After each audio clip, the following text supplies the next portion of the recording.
Dear students, now we will discuss about the fundamentals of strength of material. Just this is overview of our subjects. Okay. First, we will see the type of strength. In engineering, the term strength is always defined and is probably one of the following: compressive strength, tensile strength, and shear strength, depending on the type of load.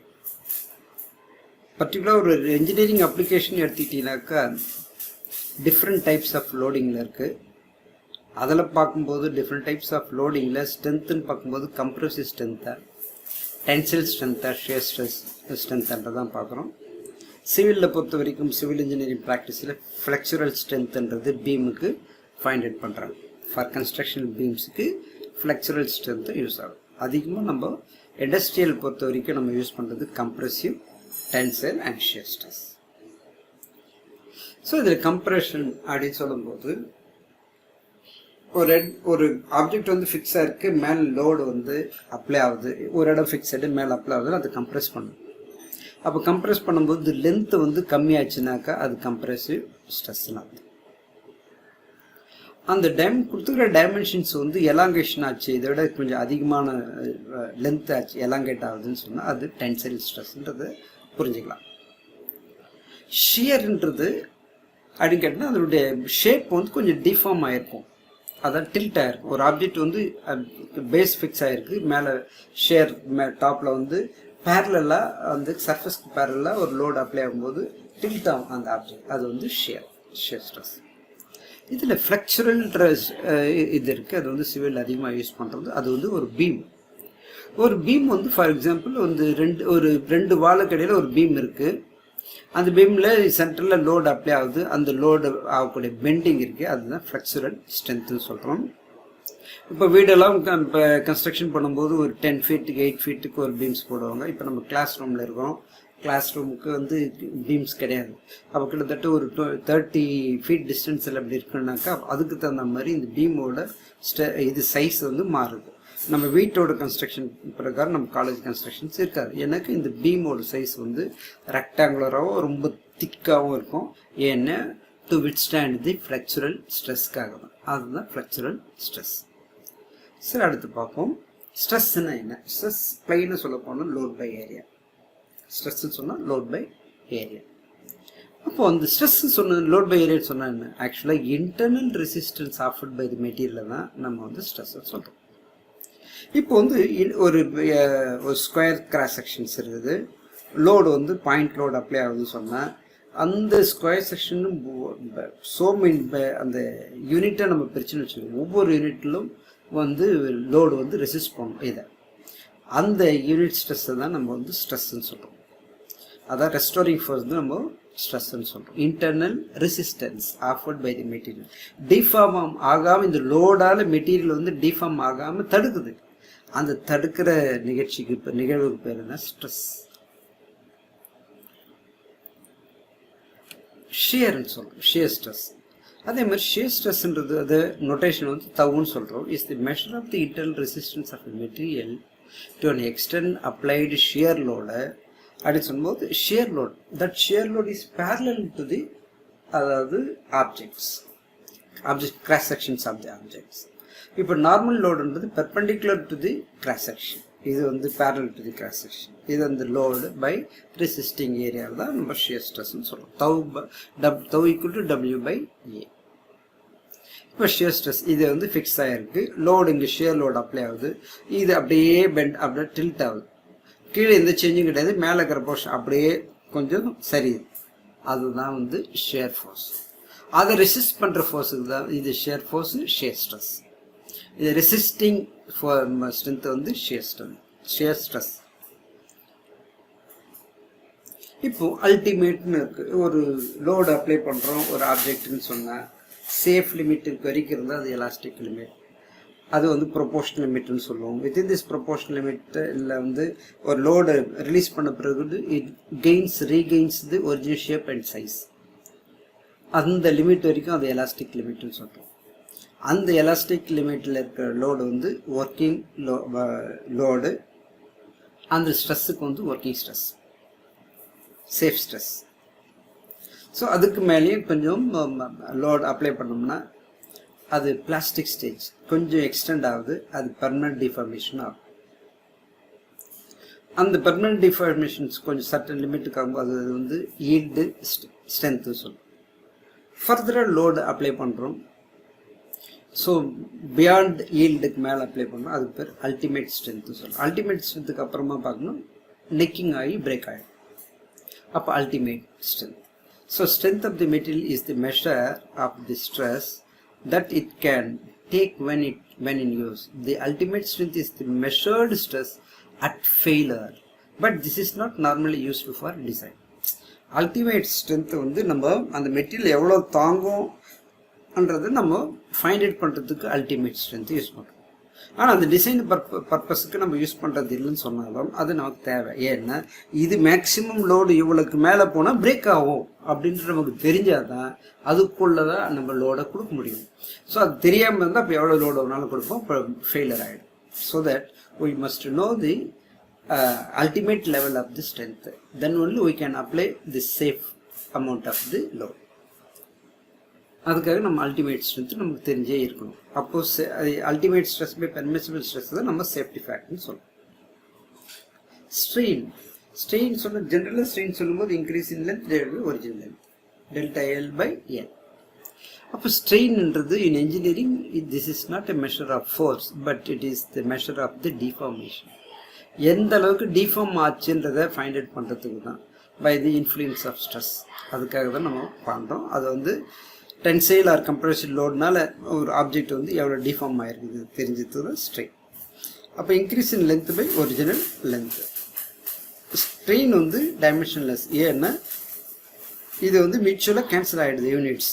Increase in length is also metre, original length is also in metre, metre cancel, so that there is no unit at all. We call it as dimensionless quantity. So இது வந்து அதான் metre, kilogram அது மாதிரிலாம் measure பண்ணுறது கிடையாது. இது வந்து dimensionless quantity. Shear strain அப்படின்போது ஷியர் டிஸ்பிளேஸ்மெண்ட் பை இது ஷியர் டிஸ்பிளேஸ்மெண்ட் பை லென்த்து தான், அதை விட்டு சொல்லிட்டு length. Shear loads the strain is defined as the angle gamma. This is measured in ரேடியனில் தான் நம்ம மெஷர் பண்ணோம். மாடல்ஸ் ஆஃப் எலாஸ்டிசிட்டின்னு சொன்னாங்க. அதாவது stress is directly proportional to strain within its elastic limit, and the elastic limit kulla stress is proportional to strain. That the constant of proportionality is known as that modulus, Young's modulus. That modulus is known as Young's modulus. Now Young's modulus into the stress by strain. This notational E in solrum. Unit is Newton per mm square or Newton per meter square. Next, fatigue.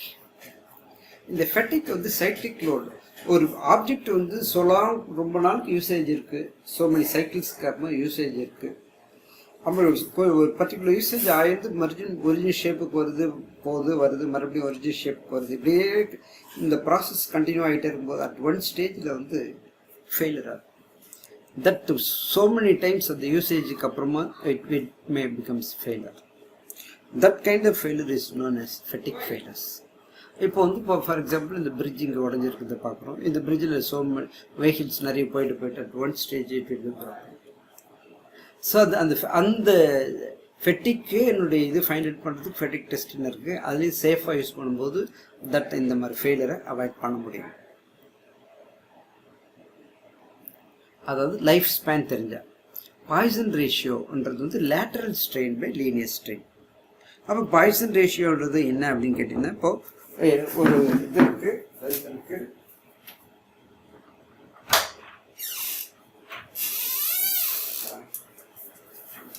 Poisson's அது வந்து lateral strain by linear strain. இது வந்து poison ratio. இப்போ ஒரு tensile load apply ஆகுது அப்படின்னு சொன்னால் that material will elongate some amount. அப்போ லென்த் வயசில் டிஸ்டர்ப் ஆகும்போது கண்டிப்பாக அதனுடைய லேட்டரல்லையும் டிஸ்டர்ப் ஆகிடும். ஃபார் எக்ஸாம்பிள் இப்போ வந்து ஒரு thickness of the material will be reduced. ஏன்னா லென்த் எக்ஸ்டெண்ட் ஆகும்போது திக்னஸ் கண்டிப்பாக குறையும். ஸோ அந்த மாதிரி அதுதான் வந்து லேட்டரல். அந்த லேட்ரல் டைமென்ஷன், அந்த லேட்ரல் டைமென்ஷன் இருக்க சேஞ்ச் அது lateral strain by linear strain, longitudinal strain. So இதனுடைய ரேஷியோ தான் நமக்கு வந்து பாய்சன் ரேஷியோன்னு சொல்கிறோம். தட் பாய்சன் ரேஷியோ வந்து 0.25 0.3. இது இப்போ சம்பளம் வந்து எதுவுமே கொடுக்கலன்னா we can substitute assume that material for steel 0.3 or 0.25 substitute பண்ணிக்கலாம். ஸோ இது வந்து ஆக்சுவலாக வந்து இந்த கிரெயின் டைரக்ஷன்ஸ்க்கு ஏற்ற மாதிரி அது வந்து கொஞ்சம் சேஞ்ச் ஆகும். இப்போ ஃப்ளெக்சுரல் ஸ்ட்ரென்த் அப்படின்னு சொல்கிறோம். ஃப்ளெக்சுரல் ஸ்ட்ரென்த் அப்படின்னு சொன்னால் இது வந்து ஒரு பீமில் வந்து சப்போர்ட் 2 பக்கம் இருக்குது, இப்போ லோடு அப்ளை ஆகுது, அந்த பீம் வந்து பெண்ட் ஆகும். அப்போ அந்த பெண்டை ரெசிஸ்ட், ஆக்சுவலாக பெண்ட் ஆகக்கூடாது, ரெசிஸ்ட் பண்ணணும். அப்போ அந்த ரெசிஸ்ட் எவ்வளோ லோடு வரைக்கும் இது வந்து பெண்ட் ஆகாதுன்றதை தெரிஞ்சுக்கிறதுக்காக தான் நம்ம ஃப்ளெக்சுரல் ஸ்ட்ரென்த்து தெரியும். அதை வந்து லேபில் நம்ம ஃப்ளெக்சுரல் ஸ்ட்ரென்த்து ஒரு பர்டிகுலர் டைமென்ஷன்ஸ்க்கு செக் பண்ணி பார்த்துட்டோம்னா அப்போது நமக்கு ப்ராக்டிக்கலாக அந்த லிமிட்டுக்குள்ளே நம்மளால் லோடு அப்ளை பண்ண முடியும். அதர்வைஸ் பெண்ட் ஆகி பிரேக் ஆகிறதுக்கு, ஃபெயிலியர் ஆகிறதுக்கான சான்சஸ் இருக்குது. So that flexural strength is very important for constructions of buildings, particularly for formation of beams. அப்போ flexural strength must.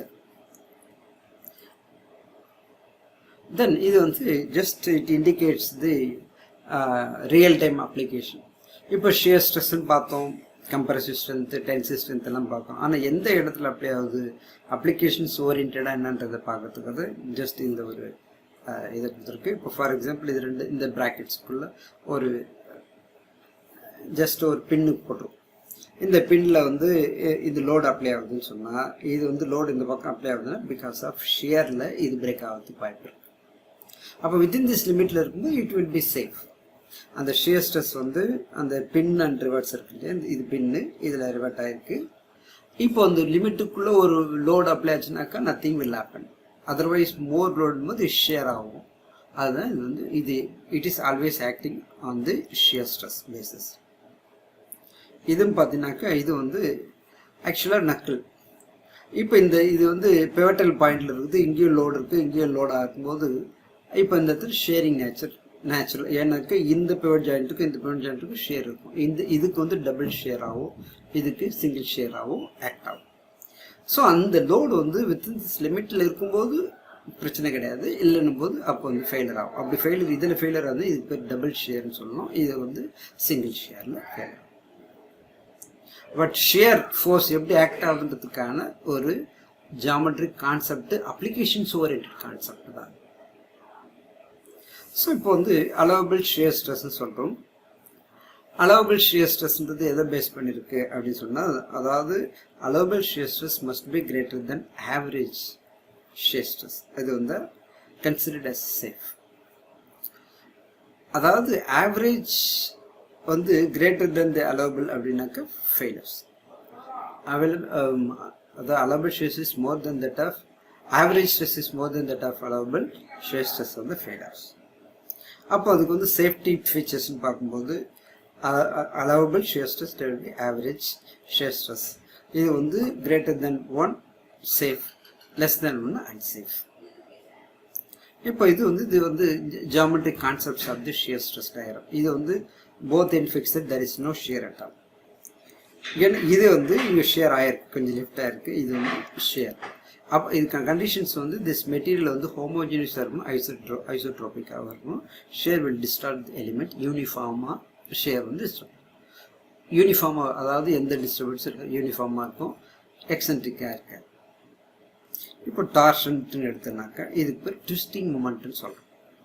Dark or twisting moment T equal to F into D, F load into perpendicular டிஸ்டன்ஸ்னு சொல்லுவோம். ஷாஃப்ட்டை பொறுத்த வரைக்கும் perpendicular distance you take it as R, load into distance, that is R. இப்போ இதில் applied perpendicular to the axis of the cylinder. இது வந்து டிஸ்டன்ஸ்னு சொன்னால் Dன்னு எடுத்துக்கணும், இதுக்குள்ள வித்தின் ஷாஃப்ட்டுக்குள்ளன்னு சொன்னால் Rன்னு எடுத்துக்கணும். பட் இங்கே வந்து load is applied external to the this one. இப்போ ஒரு லிவரேஜ் இருக்குது, லிவர் இருக்குது, இங்கே லோட் அப்ளை ஆகுதுனாக்கா இதுக்கு போய் நம்ம Rன்னு எடுக்க முடியாது. இந்த லோடு அப்ளை பண்ணுற டிஸ்டன்ஸுக்கும் அண்ட் ஆக்சிஸ் ஆஃப் தி ஷாஃப்ட்டுக்கு இருக்கிற டிஸ்டன்ஸ் இது. ஆனால் இப்போ ரெண்டு பக்கம் கப்புள் இது ஆக்சுவலாக இது. அப்போ கப்புள்னும் போது இன்பிட்வீன் டிஸ்டன்ஸ் D, அதனால F இன்ட்டு Dன்னு கொடுத்துருக்கோம். ஸோ இந்த டார்ஷன் ஷியர் ஸ்ட்ரெஸ்க்கான ஃபார்முலா வந்து அதாவது tau by r equal to t by j என்ற ஃபார்முலா நம்ம யூஸ் பண்ணுறோம். இப்போ வந்து j என்றது வந்து polar moment of inertia. Solid ஷாஃப்டாக இருந்தாக்க pi by 32 d to the power of 4ன்னு சொல்கிறோம். இதில் வந்து இப்போ இதை பேஸ் பண்ணி நமக்கு வந்து அதாவது ஐ மீன் அந்த ஷியர் ஸ்ட்ரெஸ் ஃபைண்ட் அவுட் பண்ணணும்னு சொன்னால் ஜென்ரல் ஃபார்முலா தான். அதாவது 16t divided by pi d cube. இது எதை பேஸ் பண்ணியிருந்ததுன்னா t equal to pi by 16 tau d cubeன்ற ஃபார்முலா வந்து டெரைவ் ஆகி கிடைக்கிறது தான் இந்த வேல்யூ. இப்போ ஹாலோ ஷாஃப்டை பொறுத்த வரைக்கும் ஜேன்றது polar moment of inertia pi by 30 d power 4 minus d power 4 hollow ஷாஃப்டாக இருந்தால். ஸோ அதுக்கு ஷியர் ஸ்ட்ரெஸ் ஃபைண்ட் அவுட் பண்ணால் இங்கே ஜஸ்ட் இந்த டியோட வேல்யூ மட்டும்தான் சேஞ்ச் ஆகும், வேறு ஒன்றுமே இல்லை. இன்ஸ்டெட் ஆஃப் திஸ் இதை நம்ம சப்ஸ்டிட் பண்ணோம். 16t d by pi d power 4 minus d power 4. இப்போ ஆங்கிள் ஆஃப் ட்விஸ்ட்ன்றது வந்து ரேடியனில் தான் சொல்லணும். ஆங்கிள் ஆஃப் ட்விஸ்ட் எப்படி இருக்குது ஃபார்முலா அப்படின்னு பார்க்கும்போது t by j equal to c theta by l என்ற ஃபார்முலா வந்து டெவலப் ஆகும். theta equal to tl by jg. t என்றது torque, length of the shaft, j என்றது polar moment of inertia, j is the rigidity modulus. இது solve பண்ணி கிடைக்கிற value வந்து in ரேடியனாக தான் இருக்கும் கண்டிப்பாக. So thank you very much.